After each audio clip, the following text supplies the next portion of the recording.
People who have hired other people. What are some unexpected ways a candidate has disqualified themselves from decreased their odds of getting a position they applied for? I recruit for the blue collar industry and there was a poor guy where English was second language who kinda struggled to understand me, but we had Samoan and Tongan speaking staff who were assisting the recruit process. We were through the interview process, and while pre-employment drug screening via urine sample I was explaining, in depth I might add, pee in the pot up to here, close the lid, bring to me for test, the requirements of the test. When he was taking quite some time to pee in the pot, which can happen if people are a little nervous or shy, I called out to see if he was okay, which he said yeah boss. About 10 minutes later he appears and the pot is securely wrapped in hand towels so as not to be on display. I found this odd as the amount of urine samples we do meant we were so used to handling pee it was second nature. He looked a little sheepish and coy, very telling of someone who perhaps was a little nervous they might fail. I took the cup from him, with sanitary gloves on of course, and proceeded to unwrap the pot in order to undertake the test. I gagged when I realized he had shoveled his crap into the pot assuming he needed to provide a fecal sample. What possessed him to think we wanted to analyze his crap is beyond me. Fair to say we couldn't employ him on that day on that basis. I sent him away after some explanation, and he was quite embarrassed. Having saved him all the embarrassment I could, he came back the next week to correctly complete the test, after I'd set him up WTH a colleague, and proceeded into a job the very next day. 2 years later he is one of our most reliable and hard-working staff.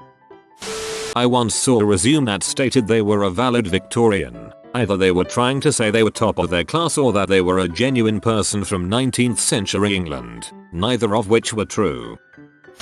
In my job I've interviewed hundreds of individuals. One that stands out was for an entry-level retail position. I called him in for an interview and after introductions brought him up to the break room for the interview itself as the training room was in use. He was a kinda sketchy looking individual, wearing a beat up black cap and what looked to be a dirty hoodie, but I didn't think too much of it because I did call him in on shorter notice. I don't like to judge a candidate solely on how they look and see, it's retail. What do you expect candidates to look like? I excused myself for 30 seconds to check in on my trainee and when I came back the candidate looked a little uncomfortable. Not thinking much of it we start the interview asking the standard questions about what he's done previously, why he wants to work here, etc. I notice he continues to look uncomfortable and it almost looks as though he's hiding something in his hands. I eventually ask if there's something wrong I can assist with and he comes clean. He explains he has a fistful of candy, jelly beans in this case, and he's not sure what to do with them. I'm a bit gobsmacked and have questions which I wish I would have asked. Where did he get this candy? Why did he think it was a good idea to eat candy in an interview? What was he going to do with this candy? As I tried to articulate a response he exclaims I know and proceeds to shove the entire handful into his mouth. And this isn't a couple jelly beans. This is a massive handful of now sweaty, sticky candies that he has just thrown into his mouth. And he starts chewing and chewing. His hands are stained and he's really working his jaw due to the sheer amount and chewy nature of them. I swear 30 seconds pass before he finally gulps them down and asks calmly you were saying? Needless to say the interview did not continue much longer than that and unfortunately the candy man did not get a job with us. Not my story but an old professor of mine's, but it's too perfect not to use. A long time ago his department was looking to hire some kind of new junior assistant professor type. They had narrowed it down to 2 highly qualified guys, both fresh out of grad school. They knew they were going to hire one or the other. As a final step of the process they decided to take both of them out to dinner separately. The first guy is cordial throughout the whole thing. Seems to get along with everybody. Seems just fine. Then at the end of the meal he picks up his empty plate and licks the whole thing clean. Like, tongue flat against surface of the plate, covering every inch of it until it's clean. In the middle of a nice restaurant. Then he just sets the plate down like it was the most normal thing in the world. Everyone just stares at him, and then awkwardly try to just wrap things up. Afterward they laugh about it to each other like WTF. What a bizarre and unnecessary way to throw away a near clinch on a good job opportunity. So then they take the second guy out. Almost just a formality at this point. Again, everything is fine. He's polite, Seems perfectly qualified, seems to know the right things to say. Then at the very end they ask him if he had any questions for them. He pauses and thinks for a moment, then goes, so what is the student-teacher dating policy? Afterward the other professors are sitting around together and one of them goes, well, looks like we're hiring the plate licker. First one to make me laugh out loud.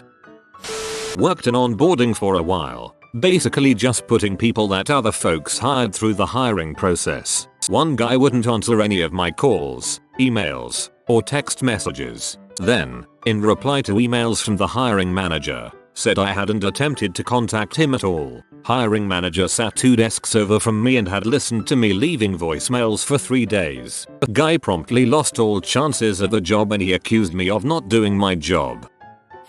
My wife once interviewed a man who refused to speak to women due to religious reasons. This meant he would not speak to her during his interview. She tried to stress to him that she was the manager for the position in question and would be the person conducting the interview. She asked him questions for 10 minutes, none of which he answered. She said it was incredibly uncomfortable. The strange thing was as he was not a new hire and had like 12 years experience at another company. Not sure how you can make it 12 years when refusing to work with or talk to women. I was teacher and one time I had a parent-teacher conference in which I mentioned that their son seemed to have a hard time following directions. The dad said, basically, that's what he taught his son, that he never has to listen to a woman. They also believed that their daughter's education wasn't important because she was pretty. Opening line of the covering letter of their application. Today is the day when my worst fears were realized. From there, it was a litany of everything that had ever gone wrong in their life. Sadly, it also seemed like they were the result of consistently bad decisions. I'd have thought that they were deliberately trying to throw the application, except that it just had so much excruciating detail. It was a lot of effort. Candidate to ride in rollerblades. Stayed in rollerblades the whole interview. He used the word blade instead of walk or go for the whole interview. Can't tell if I was being punked. Some more details. He was in his early 20s. Resume was good but not great. The whole rollerblades thing wasn't a deal breaker, but it definitely didn't help. He insisted on sitting on the desk, rather than on a seat, so his rollerblade feet could just hang. I had to insist a couple more times throughout the interview for him to reluctantly take a seat, which didn't help either. The applicant listed several non-profit community organizations he had served as a volunteer, only to discover that those entities didn't exist. Apparently he thought that being associated with charitable groups would strengthen his resume and that they'd never be contacted for verification. You must be mistaken. My friend insisted that the Human Fund was a reputable charity when he donated to them in my name. When I managed a retail store, it wasn't uncommon for people to bail on job interviews with last minute or no notice. But there was only ever one person who no-showed the interview and then called the next week asking if they got the job. Yes, you did. You started yesterday, but you didn't show up so you were fired. Do you guys drug test? Yes, we do. For like, all the drugs? Yes. Okay, thank you for your time. And then he got up and left. At least he was honest. So, it can be a good idea to call and check on your application, but don't call the store. Ask for the owner and see if he's looked at your application 1 hour after you left IT with US. This person actually called 3 times throughout the day, and each time we told her the owner will review your application tonight after we close, as this is the busiest time of year for us. Spring at a greenhouse. It is less good than I thought to make a follow-up call, so my comment reflects this now. I'd put money on this being her parents' doing. There have been times when I've had to lie and tell my dad that yes, I had called a company multiple times that day because he thought a higher calls per hour rate led to a better chance of getting hired. We had a guy come in for an interview, and he showed up a full 40 minutes prior to his scheduled interview. 1-room office shared by 3 people, so there's no good place for him to wait. I said you can go to the coffee shop next door and come back at the scheduled time. He said, no, I'll just wait here. I have a phone call to make. He proceeds to have a very loud phone conversation in our 1-room office. When it was finally time for his scheduled interview, he was still on the phone, and actually shushed me and said I'm on the phone. 10 minutes later he was ready to be interviewed. Not even sure why we proceeded with the interview, but it was over quickly and his resume was in the recycle before the door even closed. I feel like I generally understand people, but then things like this happen and I'm just lost. Applicant: so, you'll do background checks, criminal history for this job, right? Me: yeah. Applicant: so, the court messed up, and when you run my background, it's not gonna say statutory, but it was totally just statutory. Oh Jesus. I work at a hospital on a med-surg floor. We have a 2-part interview, one with the unit manager and one with either a nurse or an aide. We have a series of questions to ask based on a survey they fill out on the end of the application. She managed to make her way to me and this was her response to a question. If you saw a co-worker doing something unethical, like stealing from a patient, what would you do? It depends if it was valuable or not. I mean, who hasn't stolen something before? I had to take a personality test for a retail job once. The test was all questions like agree or disagree, it's okay to take money out of the till sometimes, or everyone steals from the register from time to time. At first, I was all, heck no, that's stealing, but by the end of the questionnaire I thought maybe it was much more widely accepted than I thought. I was hiring in pharmaceutical sales, and it was a large drug launch for a to be newly approved product, so they were hiring like 200 people nationwide.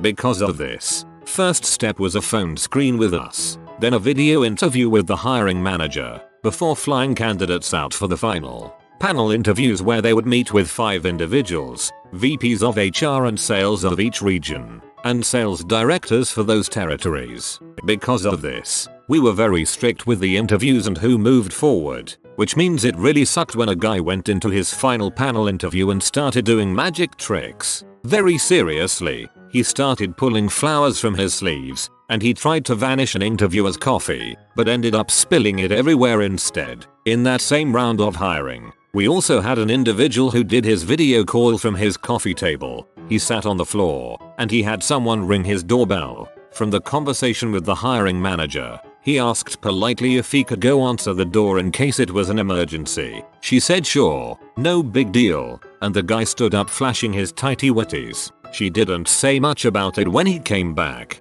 but needless to say she couldn't stop laughing when she told us about it. TLDR.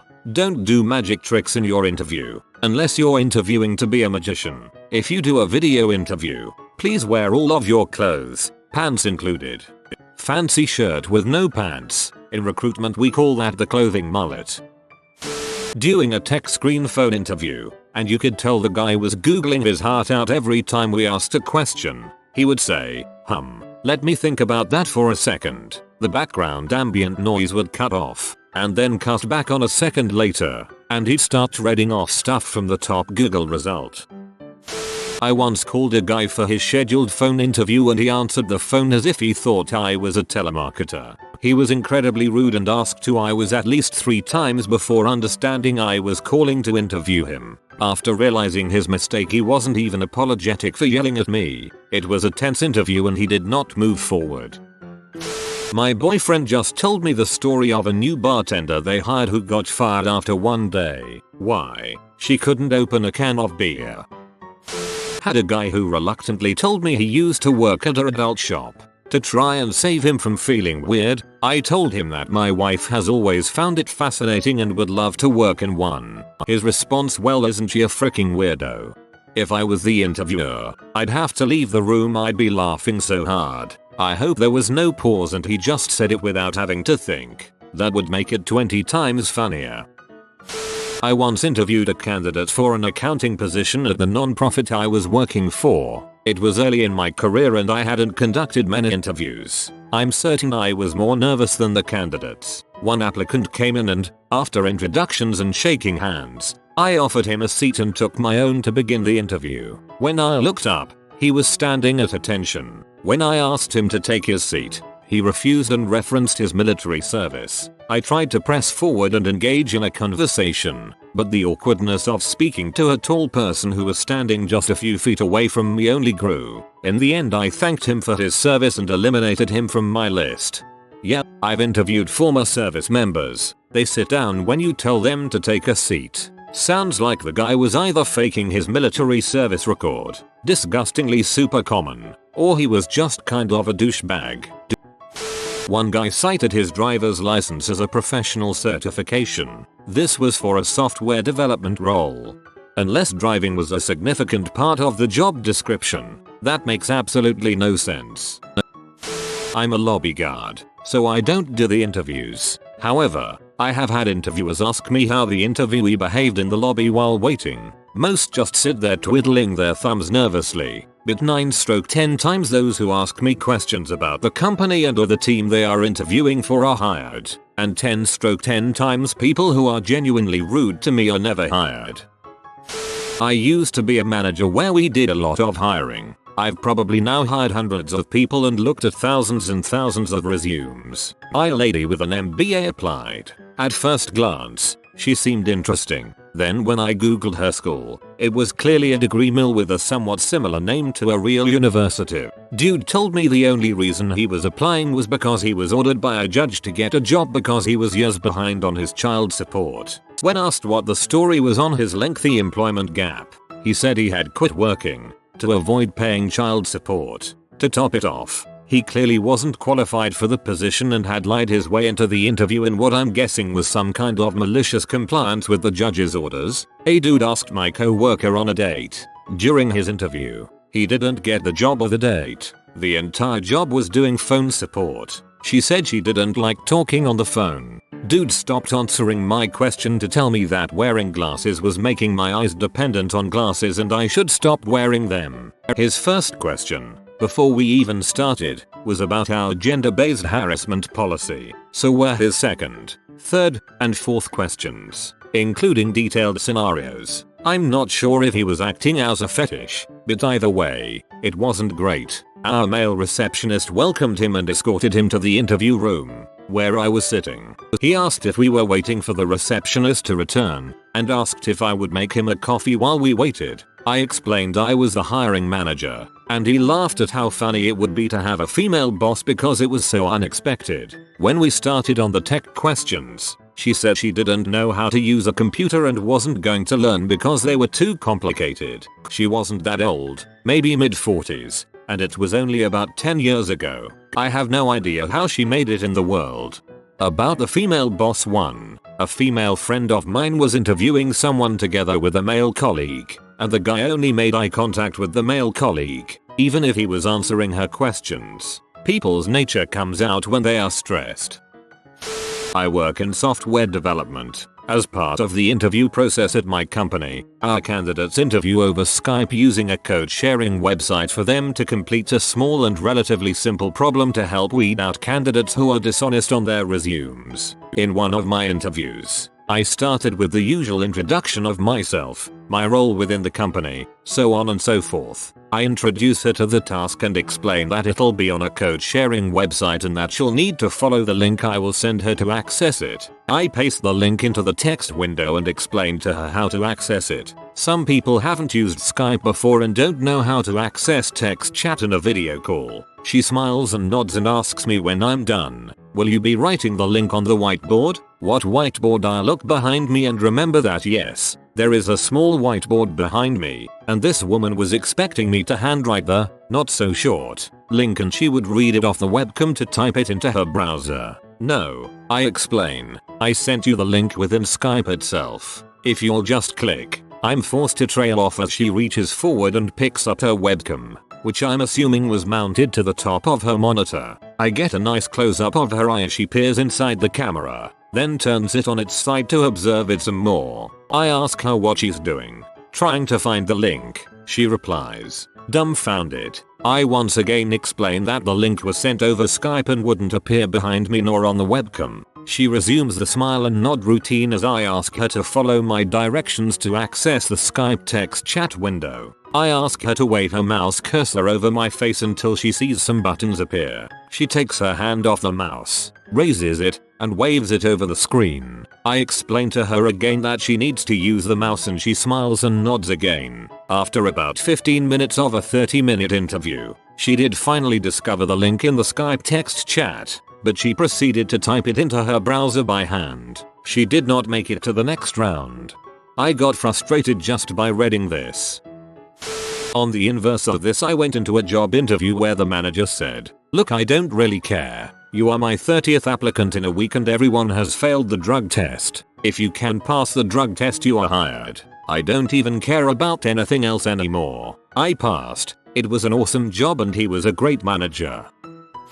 I was doing a video interview with a candidate in a new office we were opening in another country. For background, it was for a tech company, so we're a bit informal and I was wearing a company printed t-shirt so you could easily see I have tattoos. This candidate calls in a few minutes late, but I give him the benefit of the doubt on that. We start talking and discussing the role when I hear his doorbell ring. He gets up immediately, yelling back to his computer that he'll just be a moment. I can hear him let the dishwasher repair person in, be guided to the kitchen, and told all about the problems with the dishwasher. I sit there entirely dumbfounded but decide to continue the interview out of sheer curiosity. The candidate came back about 5 minutes later, answers some more of my questions, and then I asked what questions he has about the role so I could wrap this up. Apparently this is what he was waiting for. Candidate: "It's so cool that you've got tattoos. Did you do them yourself?" Me: "Number: Do you have any role related questions?" Candidate: "Well, I've done all mine myself. Let me show you." The candidate proceeded to take off his shirt and point out each of his tattoos, telling me his age for each one. He even pulled his pant legs up to his thigh to show what he had done on his legs. I was dumbfounded. He offered to send me his portfolio. He did not get the job. This guy was applying to be a teacher's assistant whose main duty would be to help grade papers. He had to analyze an essay, 1 page. It took him over 2 hours. He handed the essay and there were 2 notes. He took off a comma and added a period. Welp. I scoured it for hours, but could not find a single error, aside from 2 minor punctuation errors. This essay, "She is perfect," was having a pleasant enough phone interview with someone and then they asked me to please hang on. Then I heard them place an order at the McDonald's drive-thru. I wish I could say this only happened once. Had a guy bring his 4-year-old to an interview. It was fine until he didn't make him listen. It was the middle of January and the kid continuously opens and closes the door while saying, "Ooh daddy, it's cold outside." I asked him to tell him to stop and he just kinda nodded at me and let him continue. It got to the point where I had to get up and lock the door. Kid made a huge fuss. Dad completely ignored him, and I got to listen to a screaming kid for the next 10 minutes. No higher. I feel sympathy for single parents who don't have a good support system, but letting your kid run wild during an interview seems insane to me. By mentioning they would only be in town for a few months, for a technical services job. A few months is our training period. My dad was interviewing someone at a restaurant for a leadership position at his consulting firm. The restaurant brought over to-go boxes for them to box up their food, and the guy goes, "What, we have to box it up ourselves?" PSHHH. Instant disqualification. The expectation that you wouldn't have to do such a simple task yourself, and the arrogant reaction of almost disgust was plenty to disqualify him from the leadership position. Not the sort of helpful, go-getter, "I can do that" attitude needed in a professional consulting role. I heard some responses to this on my last post which made good points. Some were that some people have never had a restaurant let you box the food up yourself, and others just preferred the restaurant do it for them. Personally, I think it's okay to be surprised that a restaurant asks you to do it yourself when you've never seen that before. But you have to approach the new situation with humility and grace, not disgust and arrogance. If you are new to the channel, you can subscribe. I publish new videos every day. Until then, check another video.